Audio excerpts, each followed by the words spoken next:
j'exterminerai de la surface de la terre l'homme que j'ai créé, depuis l'homme jusqu'au bétail. Tout ça, c'est pourquoi? C'est parce que l'homme a désobéi.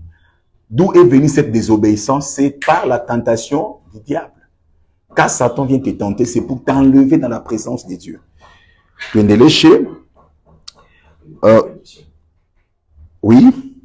Donc, il dit que la différence entre la tentation et l'épreuve, c'est que l'épreuve vient de Dieu, mais la tentation vient du Satan. Dans les sens où vous parlez de l'épreuve, ça peut être la souffrance, par exemple, la souffrance, la pauvreté, c'est aussi une épreuve. La souffrance, si réellement cette souffrance vient de Dieu, ok? C'est là où même va la question. Ah oui, c'est ça. Voilà pourquoi, quand tu es enfant de Dieu, que tu es rassuré que tu es enfant de Dieu, il peut y avoir une situation qui te complique, mais ça sera pour un temps. Ecclésiaste 3, dis Ecclésiaste 3, chapitre 1er. La Bible dit quoi?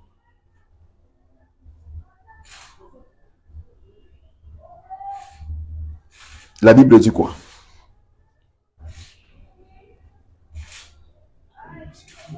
Il y a un temps pour tout. Il y a un temps pour tout. Un temps pour toute chose sur le ciel. Un temps pour toute chose sur le ciel. Et puis, on commence à énumérer. Un temps pour naître. Il y a un temps pour naître.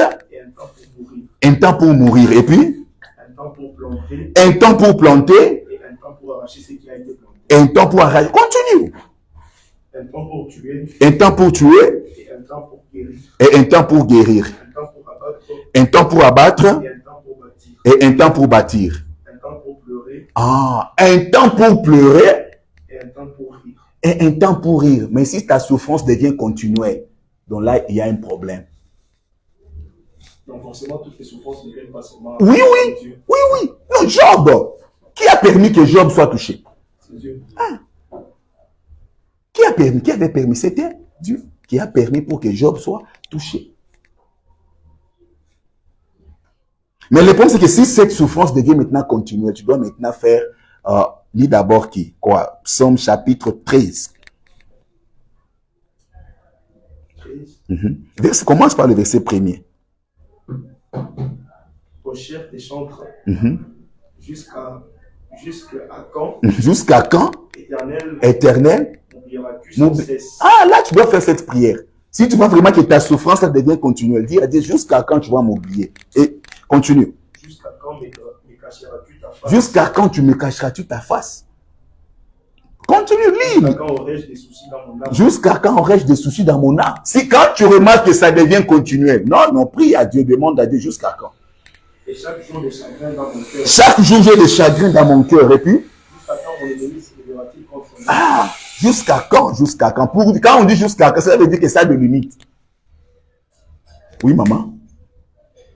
J'aimerais juste poser une question. Ma question est la suivante.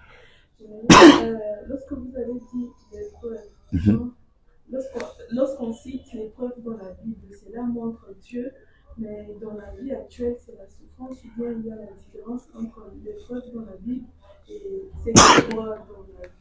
Dans la Bible, il y a différentes versions. C'est là où il y a le problème. OK? Il y a dans d'autres versions, à la place de l'épreuve, on utilise la tentation. Mais vous, ce que vous devez seulement comprendre, c'est que l'épreuve, c'est Dieu qui Dieu peut te mettre en épreuve. Mais la tentation, c'est Satan. OK? Lis quoi? Matthieu combien? 6, 9. Matthieu 6, 9. Commence pas seulement par cette, commence à descendre. Voici donc comment vous devez prier. OK. Notre Père qui est aux cieux, OK. que ton nom soit sanctifié, que ton règne vienne, Que ton règne vienne. que ta volonté soit faite sur la terre comme au ciel. OK. Donne-nous aujourd'hui notre pain quotidien. Pardonne nos offenses comme nous aussi nous pardonnons ceux qui nous ont offensés. Ne nous induis pas en tentation. Ne nous induis pas en tentation. Mais délivre-nous du malin. Tu vois, quand la tentation vient directement, on dit il faut nous délivrer de qui? Du malin. Quand il s'agit de la tentation, il faut nous délivrer du malin. Parce que c'est lui le malin là qui est Satan, qui vient avec la tentation. Pourquoi il vient tenter? C'est pour enlever quelqu'un dans le chemin de Dieu. Mais quand Dieu te met en épreuve, il peut venir, il laisse quelque chose et puis après, c'est seulement pour voir si réellement tu l'aimes, si réellement tu es attaché à lui. Et ça ne sera pas continuel. Ça de limite. Il y a un temps pour toute chose. Il y a un temps pour pleurer et un temps pour se réjouir. Mais si tu vois que ta souffrance devient continuelle, tu rentres en psaume combien? 13. Pourquoi ma souffrance est-elle continuelle? Tu t'es limité à combien? Lis presque le tout, parce que c'est pas long. Lis. Psaume la 13.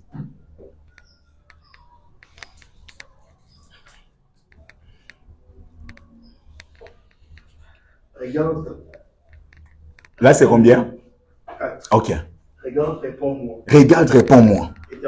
Éternel mon Dieu, donne à mes yeux la clarté, afin que je ne m'endorme pas du sommeil de la mort, afin que mon ennemi ne dise pas, je l'ai vaincu, et que les adversaires ne se réjouissent pas s'ils chancellent. Moi, j'ai confiance en ta beauté, j'ai de la détresse dans le cœur, à cause de ton salut, je chante à l'Éternel, car il m'a fait du bien. C'est tout. Jusqu'à quand ma souffrance est-elle continue? Donc, ça veut dire quand les choses ne marchent pas, tu as le droit de faire quoi? De prier. Continuons. 4e commandement. C'est ça, non? Ça dit quoi? Prier pour les autorités. Donc, cela veut dire que tu as cette obligation de prier pour les autorités. Romains 13, verset 1er. Commencez par le verset 1er et puis on est en train de monter. Que toute personne soit soumise aux autorités supérieures. Que toute personne soit soumise aux autorités supérieures. Il n'y a point d'autorité qui ne vienne de Dieu. Il n'y a point des autorités qui ne viennent de Dieu. Puis, et les autorités qui existent ont été instituées de Dieu. Vous avez compris ça? Les autorités qui existent ont été instituées par qui? Par Dieu. Toi, en tant qu'un homme de prière, toi en tant qu'un modérateur, toi en tant que je peux dire quoi, un bombardier dans la prière, tu as aussi l'obligation de prier pour les autorités. Continue, va même jusqu'à 5. C'est pourquoi celui qui s'oppose à l'autorité résiste à l'ordre que Dieu a établi. Ok. Et ceux qui résistent attireront une condamnation sur eux-mêmes. Ce n'est pas par une bonne action, c'est pour une mauvaise. D'abord, les autorités que Dieu a établies, ce sont les autorités qui viennent de lui. La Bible dit, toute autorité vient de Dieu. Toi, en tant qu'un enfant de Dieu, tu as aussi l'obligation de faire quoi? De prier pour les autorités. Quand tu sens que le pays va mal, mets-toi en prière, prie pour le pays, prie pour les autorités. Que Dieu nous bénisse abondamment. 5e, parce que nous devons réellement finir ce chapitre aujourd'hui. 5e commandement. Priez pour vos priez pour vos ennemis. C'est parmi les commandements de la prière. Toi, en tant qu'un enfant de Dieu, tu dois prier pour tes ennemis parce que Luc 6, 29. Bénissez ceux qui vous maudissent. Ah, faites quoi? Bénissez ceux qui vous maudissent. Ah, Dieu pas quoi maman. Priez pour ceux qui vous maudissent. Non, non, papa, tu m'as pas l'épaule. Bible n'garde tout. Ndiye ko isoma, mais ko pratiquer. Réponds d'abord. Bénissez ceux qui vous maudissent. Ni chemin pas cap. Genovic. Oui, austa weza maisha. Oui, austa ndelea. Oui, bakukonge. Oui, ceci c'est là. Mais tu rentres à la maison, Mungu bénis le berger. Mais papa, arrête de dire ça. Est-ce que nous n'inventons pas lit? Priez pour ceux qui vous maltraitent. Comme au début d'abord. Commence. Bénissez ceux qui vous maudissent. C'est lire d'abord combien? Luc 6, 28. Et donc quoi? Et puis, lis à haute voix. Bénissez ceux qui vous maudissent. Bénissez ceux qui vous maudissent. Priez pour ceux qui vous maltraitent. Priez pour ceux qui vous maltraitent. Vos ennemis. Quelqu'un au travail, quelqu'un à l'école. Il y a un professeur qui dit, toi là, si tu passes cette année, c'est moi si moi je ne suis pas professeur ici. Mais toi, quand tu rentres à la maison, Seigneur, bénis ces professeurs qui l'avancent, qui a beaucoup d'argent. Qui fait réussir à faire ça? Mais c'est parmi les commandements de la prière. J'ai une question. La Bible nous dit prions pour nos ennemis, prions pour ce qu'on a ici. Alors pourquoi est-ce qu'à chaque fois qu'on prie, on envoie toujours les feux Koubengine, oh, qui panga. Mais ce sont nos ennemis. Ok. Comment ça Je vais répondre à ta question, ok? Évoluons. Lis d'abord Matthieu chapitre 5, le verset 44. Mais moi, je vous dis, ça c'est Jésus qui parle. aimez vos ennemis. Aimez vos ennemis. Bénissez ceux qui vous maudissent. Bénissez ceux qui vous maudissent. Faites du bien à ceux qui vous haïssent. Ah, montre la kuchukia mais on fait des jours. Mais la Bible est compliquée. On a vraiment que les cas quelqu'un qui t'a fait du mal, mais la Bible te demande de faire quoi? De prier pour lui. Dieu Christ va l'accueillir.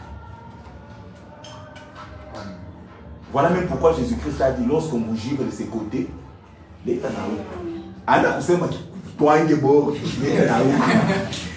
c'était juste pour parler de ça. Parce que quelqu'un qui te gifle déjà, mais la Bible dit de faire quoi? De prier pour lui. Cela veut dire que hein? Maudissez et quoi? Bénissez Ceux qui vous maudissent. Tout à ona, austendeka, austapata hivi, wewe kushiku unatonda magoti. Mungu bariki ule mtu. Endelee, aweze. Huku na chef mwa ukasa sasa, wewe itakutosha mkaji. Unakuwa kesho le misa pied. Ale toka kaisha kuna kuisha hapa umeona mja kunyuma Mungu. Mimi nabariki chef wangu parce que ananitosha mkaji. Umubariki bamupangishe tena mkaji, bamuongezee makuta. Mais bénir quelqu'un, c'est quoi? Bénir quelqu'un, c'est quoi? Donc cela veut dire que la Bible n'a pas. Mais la Bible dit de bénir ceux qui nous maudissent et puis d'aimer nos ennemis, de faire du bien à ceux qui nous haïssent. C'est ça la Bible. Dieu priait. Si tu ne fais pas ça, beaucoup n'a loupé toute une prière. C'est ça la prière. Et puis c'est lui qui parle là, c'est Jésus-Christ de Nazareth. Notre Dieu là, c'est lui qui nous demande nous là de faire quoi? De prier pour nos ennemis. Alors, pour répondre à sa question, ok? La Bible dit de prier pour nos ennemis, de les aimer. Mais nous là, on n'a pas de fait sur nos ennemis. Reprends le premier verset. C'était Luc chapitre 6, le verset 28. Luc chapitre 6, le verset 28. Bénissez ceux qui vous maudissent. Bénissez ceux qui vous maudissent et puis priez pour ceux qui vous maltraitent. Priez pour ceux qui vous maltraitent. Retenez seulement ça. Priez pour ceux qui vous maltraitent. Prends Matthieu 5, 44.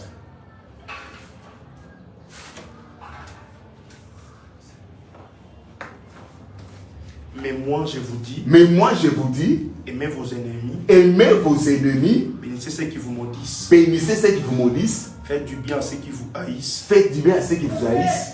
Et priez pour ceux qui vous maltraitent. Réponds. Et priez pour ceux qui vous maltraitent. Tout le monde. Priez pour ceux qui vous maltraitent. Et puis on a donné quel sujet de prière là.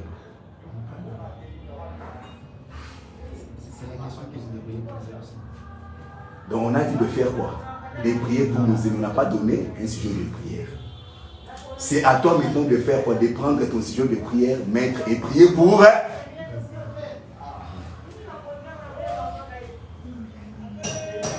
Vous avez compris, hein? On n'a pas dit les choses auxquelles vous devez prier pour vos ennemis. Mais vous faites quoi? Prier. Écoutez, David aussi a prié pour ses ennemis. Hein? Tu vois comment David lui prie aussi pour ses ennemis. Prends Psaume, chapitre 3, le verset 8. David dit quoi? Psaume, chapitre 3, le verset 8.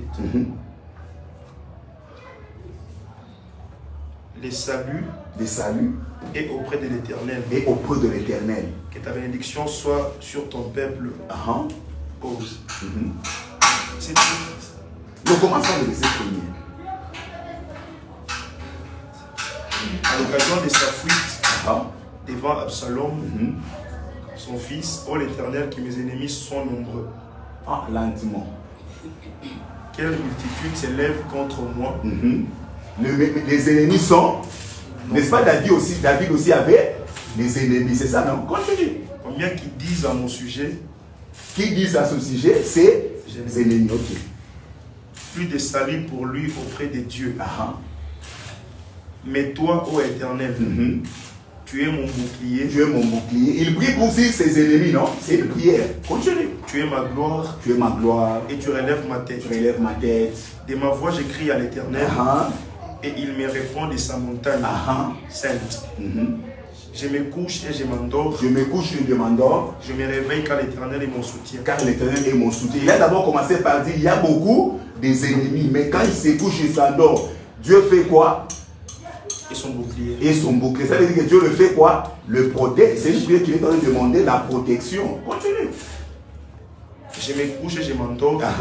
Je me réveille car l'Éternel est mon soutien. Et mon soutien.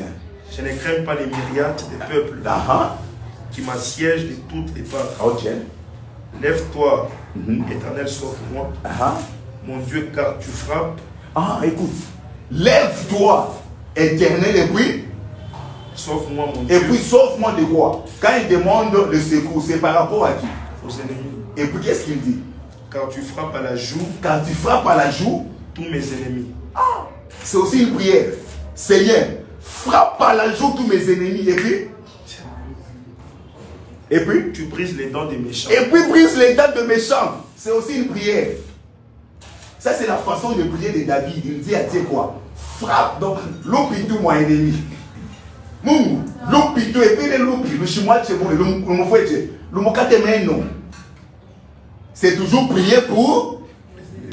Prends quoi? Prends Psaume 6, le verset 10 à 11. Éternel, exauce mes supplications. Éternel, exauce. Ça, c'est toujours David qui prie. Éternel, exauce mes supplications. Ok? Éternel, accueille ma prière. C'est une prière que David est en train de faire. Et puis, les ennemis sont confondus. Tous les ennemis sont confondus. Seigneur, que tous mes ennemis soient confondus. C'est toujours prier pour les ennemis. Et puis, saisi d'épouvante. 10 et 11. Il recule soudain couvert de honte. Seigneur, que la honte frappe mes ennemis. C'est aussi prier pour mes ennemis. Prends 9, 7. 9, 7. Psaume chapitre 9, le verset 7. Plus d'ennemis, des ruines à l'Éternel. Des villes que tu as renversées, leur souvenir est anéanti. Commence par le verset premier. On va descendre. Je louerai l'Éternel de tout mon cœur. Je louerai l'Éternel, ça bien. Je raconterai toutes tes merveilles. Je ferai de toi les sujets de ma joie et de mon allégresse. Je chanterai ton nom. Tu es très haut. Tu es très haut. Mes ennemis reculent. Mes ennemis reculent. Seigneur, que mes ennemis fassent quoi? Ils reculent. Donc c'est toujours une prière contre les ennemis. Quoi? Psaume 17, verset 1er. Patience. L'Éternel écoute la droiture. Sois attentif à mes cris. Prête l'oreille à ma prière faite avec des lèvres sans tromperie. C'était quoi une prière qu'il était en train de faire? Prends le verset 14. 14. Délivre-moi des hommes par ta main. Délivre-moi des hommes par ta main. Éternel, des hommes de ce monde, leur part est dans la vie. Et tu remplis leur ventre de tes biens. Leurs enfants sont rassasiés et ils laissent leur superflu à leurs petits-enfants. Délivre-moi de l'air. Donc ça veut dire qu'il n'est pas qu'à ennemi, mais on va franchir la prière. Mais le sujet de prière, on n'a pas donné. C'est à toi de chercher un sujet de prière à mettre pour prier pour tes ennemis. Bon, tu vas dire ça. Je dis premier point, je dis comprendre la prière. Premier point, les choses à savoir sur la prière. Deuxième point, les étapes dans la prière. Oui, les étapes dans la prière.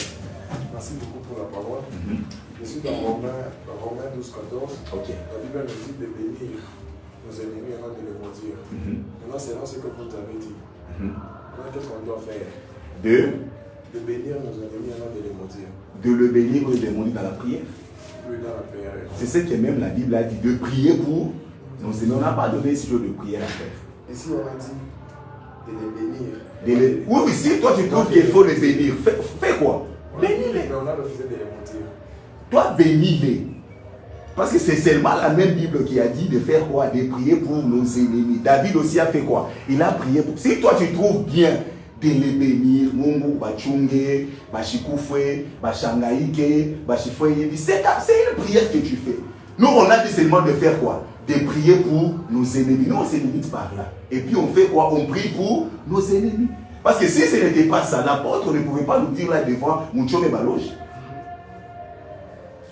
Ça veut dire qu'il y a un verset. Mouchome Baloge. Moutume Moto. On comprend. On n'a pas donné le signe de prière. Si toi tu trouves bien de mettre ton signe de prière, tu mets. C'est ça. Les étapes dans la prière. Premier point, l'adoration.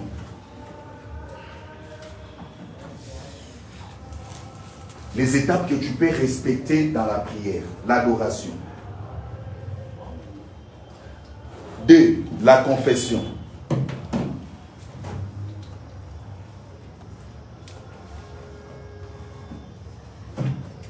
3. Les requêtes.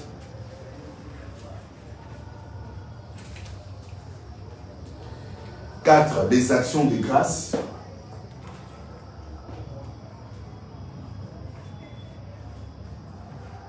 5. Les offrandes.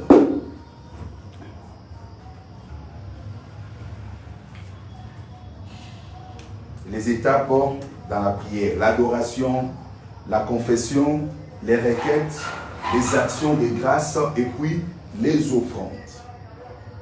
3e point. Quand prier? Quand est-ce qu'on doit prier? Quand prier? 3e point.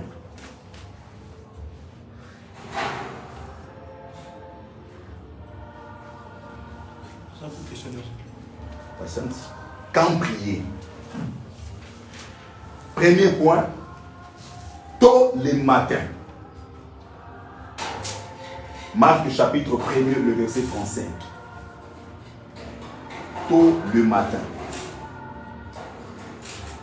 Deuxième point, toute la nuit.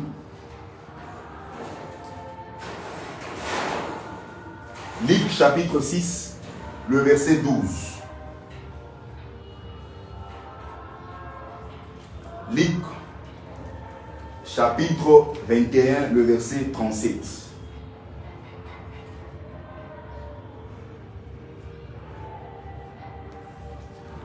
Troisième point, avant chaque repas. Avant chaque repas. Marc chapitre 6, le verset 41.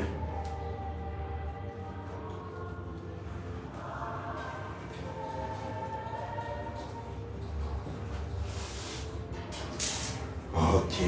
Oh, mon gars, ça a été.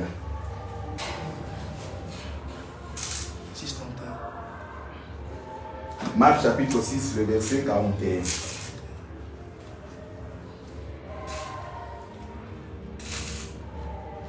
Quatrième point. On finit déjà parce que c'est le dernier point dans la prière. Quatrième point.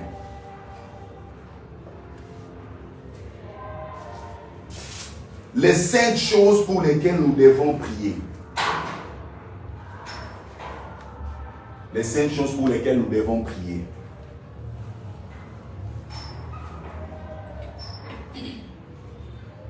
Il y a d'autres points que nous avons déjà vus, mais on les reprend seulement. Premier point, prier pour nous-mêmes.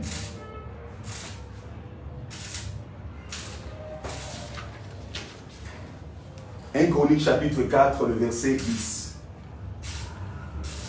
Prier pour nous-mêmes.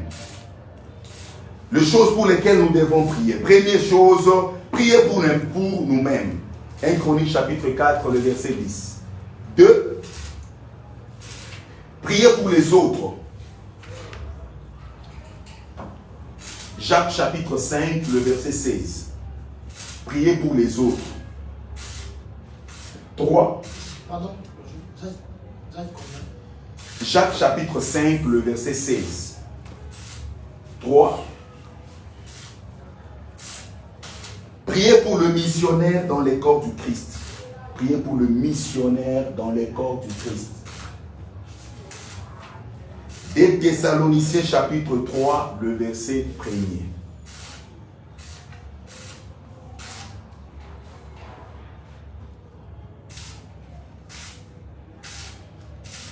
Priez pour les missionnaires dans les corps du Christ. Des Thessaloniciens chapitre 3, le verset 1er.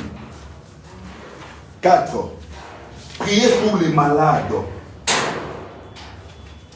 Priez pour les malades. Bonjour. Ça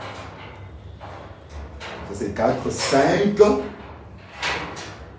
Priez pour ceux qui se sont découragés dans la foi. Priez pour ceux qui se sont découragés dans la foi.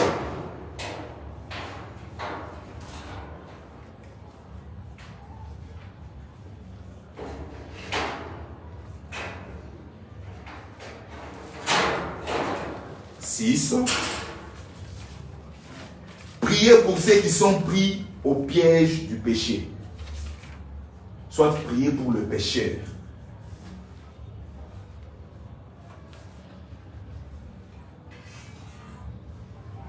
Si vous priez pour le malade, écrivez Jacques chapitre 5, le verset 14 jusqu'au verset 16.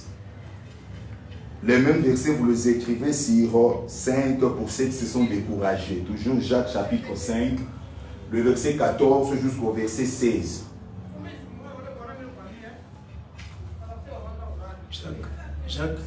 Jacques chapitre 5, le verset 14 jusqu'au verset 16. Cinquième point, priez pour ceux qui sont pris dans le péché du priez pour ceux qui sont pris au péché, au piège du péché plutôt. Soit priez pour le pécheur. Là, vous écrivez 1 Jean chapitre 5, le verset 16.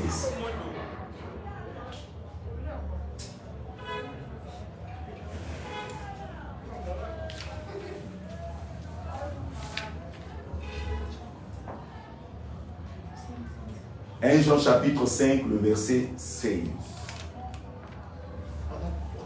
16 ou 7. 16 ou bien 7. 16.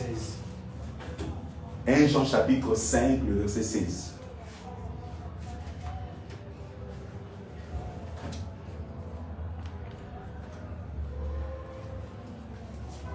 Ça n'est fini là directement, les troisième chapitre. Le troisième chapitre qui est l'éthique et la déontologie d'un bon modérateur.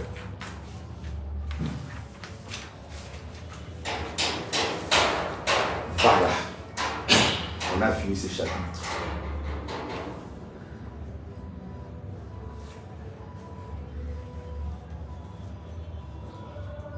Ça va, je vais prendre des questions pendant 5 minutes et puis j'explique, on part. Oui, mon frère. Vous qui avez commencé par demander la question, oui. Alors, ma question est en rapport avec la vengeance, comme on était en train de le dire, à propos de notre prière. Si nous-mêmes on peut, de la manière dont on peut prier pour nos ennemis. Dans la Bible, ici je vois sur Deutéronome 32-35. La Bible dit: c'est à moi qu'appartient la vengeance, c'est à moi, c'est moi qui leur donnerai ce qu'ils méritent. Quand leur pied trébuchera, ce qu'ils méritent, quand leur pied trébuchera. En effet, le jour de leur malheur est proche, et ce qui les attend ne tardera pas. Est-ce que ça veut dire que dans nos prières pour nos adversaires, nous ne pouvons pas demander quelque chose de négatif, ou on peut? Jésus dit: c'est à moi la vengeance. Donc tu peux demander à Dieu de se venger sur tes ennemis. Ce n'est pas à toi de te venger. Parce que la prière, nous adressons ça à qui? À Dieu. Il dit: c'est à moi. Toi, ne te venge pas. Quand quelqu'un vient faire quoi, t'attaquer, laisse-lui, va dans la prière. Seigneur, défends. Et il descend, il fait quoi? C'est comme ça que même David, dans la prière, il est giflé. Il a dit que David est parti gifler. Il a dit quoi? Éternel, fait quoi? Gifle. Tu as compris, hein? J'ai une question sur les étapes dans la prière. ça consiste à les faire dans les cultes, bien dans les prières Je personnelles. ne vais pas d'abord expliquer. J'ai donné d'abord pour que vous ayez le tout, et puis j'explique, et puis on va voir. C'est là où je me suis limité, c'est les étapes. Je vais expliquer. Merci beaucoup, Berger. Vous avez dit, concernant le livre de Matthieu, chapitre 6, verset 6, quand Jésus-Christ disait à ses disciples, quand vous voulez prier, entrez dans le lieu secret, votre Père qui est dans le secret vous le rendra. Ok. Sur ce point, vous avez parlé sur l'intimité. Je voulais un peu savoir, l'intimité là, c'est par rapport à l'endroit ou soit c'est par rapport à la profondeur. L'intimité, c'est par rapport d'avoir ta relation avec Dieu. Ok. Quand Dieu te demande d'aller dans un lieu secret, les lieux secrets peut être appelé un lieu d'intimité. Parce que quand nous parlons d'intimité, c'est quelque chose qui est caché entre deux personnes. C'est ça l'intimité. Quand tu dis mon ami intime, cela veut dire qu'entre vous deux là, il y a des choses qu'une autre personne ne connaît pas. Entre vous deux, il y a des secrets entre vous deux. L'intimité, là, il y a des secrets, il y a des choses qui se cachent entre vous deux. Ça veut dire que Dieu aussi aime ça dans la prière. Que ça se passe entre vous deux. Donc, tu peux être dans l'église comme ça, mais tu es dans l'intimité. Oui, c'est comme ça. Nous avons expliqué les lieux secrets, non? On a expliqué les lieux secrets. Il y a 5 choses à comprendre dans les lieux secrets. Les lieux secrets. J'ai donné combien de choses? 5 choses. D'abord, dans le lieu secret, je dis, avoir une bonne intention dans la prière. C'est toujours dans les lieux secrets. Une bonne intention. Parce que quand tu veux prier, tu dois savoir pourquoi tu pries. Et tu ne peux pas seulement entrer à la prière pour dire Seigneur, parce que tel a été souvent aussi j'aimerais la voir. Dans le lieu secret, une bonne relation avec Dieu. C'est toujours dans l'intimité. Tu dois avoir une bonne relation avec Dieu. Parce que tu ne peux pas appeler quelqu'un, c'est mon ami intime, si entre vous, il n'y a pas une bonne relation. C'est toujours dans l'intimité. Il y a aussi avoir confiance en Dieu. Ton ami intime là, ne peut pas être ton ami intime si entre vous il n'y a pas la confiance. Et puis je dis, il faut rejeter de l'hypocrisie. Tu ne peux pas appeler quelqu'un c'est mon ami intime si entre vous il y a de l'hypocrisie. Il n'y a pas l'intimité. Quand nous parlons de l'intimité, c'est qu'entre toi et Dieu, il ne doit pas avoir des zones d'ombre. C'est ça l'intimité. Quand tu dis que c'est, quand on parle de l'intimité, ça veut dire qu'il y a des secrets entre vous deux. C'est ça qu'on appelle l'intimité. Entre vous deux, entre vous et Dieu, il y a des choses que seul Dieu connaît entre vous deux. C'est comme ça que même quand vous payez, en matière de péché, il faut dire à Dieu, quand vous prenez par exemple le proverbe 28:13, donc ça veut dire que dites ce que vous avez fait à Dieu. Donc c'est ça même l'intimité. Quand tu dis Père, j'ai péché, j'ai volé, j'ai fait quelque chose entre vous deux, ça veut dire c'est lui qui étudie tes secrets. Il y a l'intimité entre vous. Quand tu appelles quelqu'un, c'est mon ami intime. Donc cela veut dire que ton ami intime là, a des secrets. Et ces secrets-là que tu ne peux pas dire à une autre personne. Ça va, on continue. Les étapes dans la prière.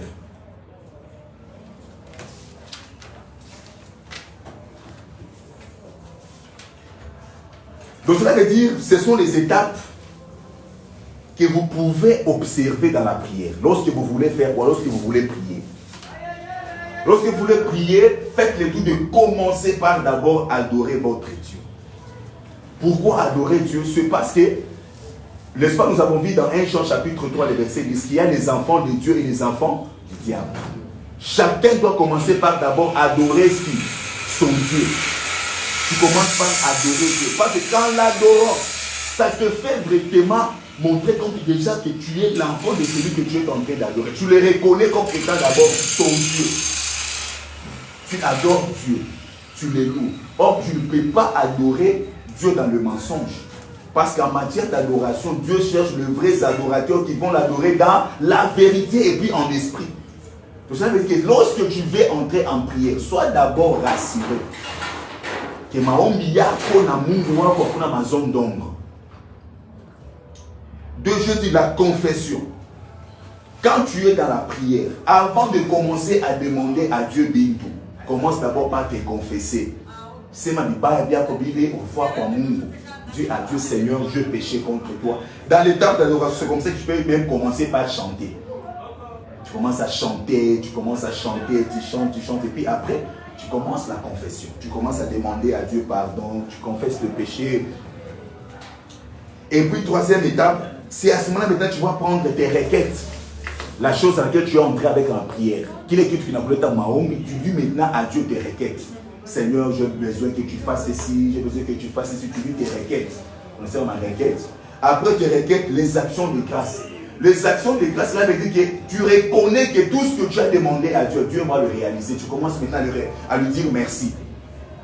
Beaucoup de chrétiens ont ce genre de problème. Quand tu pries pour une maladie, avant de finir cette maladie, loue déjà Dieu pour ta guérison. Quand tu pries pour un travail, avant de quitter la prière, loue déjà Dieu pour le travail que tu es en train de chercher. Ça montre déjà que tu as confiance en Dieu, que tu attends que... Quand tu pries, comme les gens disent, merci d'avance. Ok, merci d'avance. Tu pries, Seigneur, j'ai besoin du travail. Et puis à la fin, Seigneur, je te loue parce que je suis rassuré que je vais avoir ce travail-là. Ça démontre déjà la confiance que tu as. Et puis après, si tu as une offrande, tu donnes. Ok, parce que toute prière doit toujours être accompagnée de quoi? D'une offrande. Toute prière. Parce que cette offrande, elle est la chose qui va t'identifier à l'autel de Dieu. Et l'offrande, on dépose ça où? À l'autel de Dieu. Tu peux prier à la maison, tu peux te sacrifier, tu peux être en jeûne. Tu fais par exemple un jeûne de 3 jours. Dès que tu finis, fais l'effort d'apporter une offrande pour cette prière-là. Accompagne toujours tes prières par des offrandes. Tu verras, tu vas te rendre compte qu'à chaque fois où tu pries, ta prière ne sera pas en train de rater.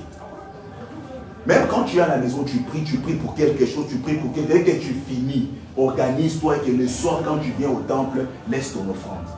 Dis, Seigneur, je prie pour le travail, j'amène cette offrande qui est mon offrande pour le travail. Je crois que tu vas m'accorder ce travail, tu déposes ton offrande. Quand prier, on peut lire Psaume chapitre 55, le verset 17 jusqu'à verset 18. Quand prier, dans 3 minutes, on arrête. 55, verset 17 à 18. Les soirs, le matin et à midi, je soupire et je gémis. Et il entendra ma voix. Il me délivrera de l'air atroce. Donc ça veut dire que ce sont juste des étapes de gens qui ont eu un peu le temps de prier. Si tu n'as pas de temps et de moments de prière, tu peux aussi opter ça. Par exemple, la personne qui priait, lui dit, il priait quand? Le matin, à midi et le soir. Prends Daniel chapitre 6, le verset 1er. C'est le verset 1er. Darius trouva bon d'établir sur le royaume des 120 satrapes qui devaient être dans les royaumes. Il mit à leur tête 3 chefs, au nombre desquels était Daniel. Continue.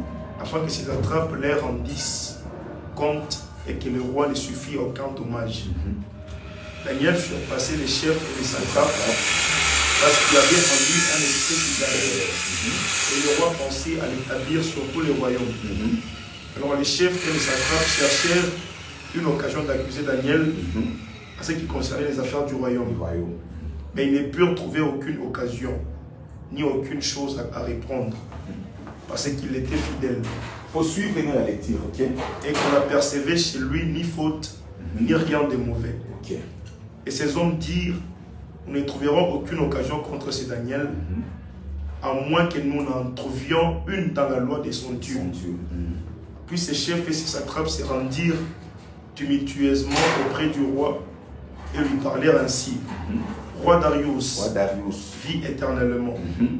Tous les chefs du royaume, les entendants, les satrapes, les conseillers et les gouverneurs sont d'avis qu'il soit publié un édit royal, avec une défense sévère, portant que quiconque, dans l'espace de 30 jours, adressera des prières à quelque Dieu ou à quelque homme excepté à toi, ô roi sera jeté dans la fosse au lion. Maintenant, ô roi, confirme la défense et crée les décrets, afin qu'ils soient irrévocables, selon la loi des Mèdes et des Perses, qui est immuable. Là-dessus, le roi Darius écrivit les décrets et la défense. Lorsque Daniel sut que les décrets étaient écrits, il se retira dans sa maison. Il se retira dans sa maison, dans son lieu secret. Et puis, où les fenêtres de la chambre supérieure étaient couvertes dans la direction de Jérusalem. Ok. Et trois fois, les jours, il se mettait à genoux. 3 fois les jours, il se mettait à genoux. Il priait prier. et il louait son Dieu. Et il louait son Dieu. Comme il le faisait auparavant. Donc lui, peut-être, il avait l'habitude de prier 3 fois pendant la journée. Alors, quand prier, je dis, il faut prier très tôt le matin. C'est ça, non? Tôt le matin. J'ai donné quel passage là-bas? Marc 1,35. La Bible dit quoi? Vers le matin. Vers le matin. Pendant qu'il faisait encore très sombre. Pendant qu'il faisait encore très sombre. Il s'éleva. Il s'éleva. Et sortit. Pour aller dans le lieu désert. Pour aller dans le lieu désert. Ça, c'était aussi l'habitude de Jésus-Christ. Il avait l'habitude de faire quoi? De se réveiller très tôt le matin. Pour aller faire quoi? Pour aller prier. Et je dis prier. Toute la nuit. Toute la nuit. Le passage? Luc 6, 12. Luc.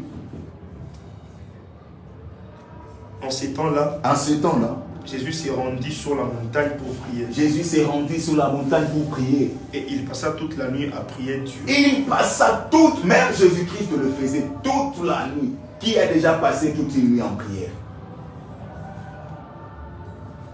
Déjà passé toute une nuit en prière. Moi, ensemble. Oui, on a remarqué. Pourquoi vous avez des doutes? C'est ça. Même Jésus-Christ aussi faisait ça. Il y avait des moments où il allait passer toute la nuit dans la prière. Prier. Alors, pour passer toute la nuit en prière, l'apôtre nous avait aidé à comprendre, à subdiviser la nuit sur 4 veilles. Ok? Comment tu peux subdiviser la nuit? Si tu n'as pas la force, il y a combat ou gym. Comment tu peux subdiviser? Tu peux commencer à prier de 18h à 21h. Ok? De 18h à 21h. De 21h à minuit. De minuit à 3h, de 3h à 6h. Parmi ces 4 réveils de la nuit, on a Tchakoula, il est obéi au foyer. Si tu n'as pas la force de prier toute la nuit, fais l'effort que il est ma air, tu n'as pas et chipite. Tu peux commencer de 18h à 21h. De 21h à minuit. De minuit à 3h. De 3h à 6h. Dieu on a ta fouta, il est air qui peut te permettre à bien prier. Et puis tu fais quoi? Je prie. Dieu, on a veillé au Chicoua. Vous ne pouvez pas 30 minutes.